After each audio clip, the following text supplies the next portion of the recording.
If you're thinking about adding people to your team, I have 5 things that I think you should do. First of all, I'll say hire slow. Don't rush into hiring anybody. If it's a good fit, you guys will wait for each other. So number 1, I always recommend that you have other people in your team that you trust interview the candidate as well and get their feedback. Number 2, take them and their significant other or an important family member out for a meal, break some bread. Watch for how they interact with the other important person, because that's going to tell you a lot about a person that you cannot get when you just sit at a conference room table interviewing them.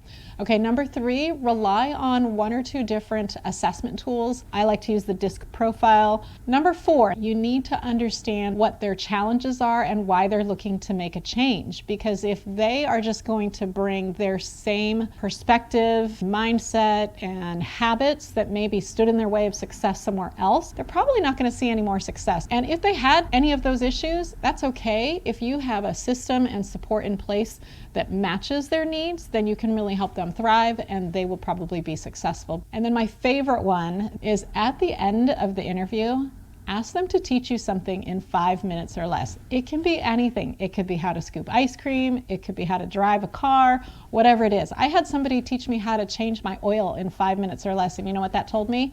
Is that he was an amazing communicator. So there you go. Those are 5 important things that I think you should do when you're trying to hire someone.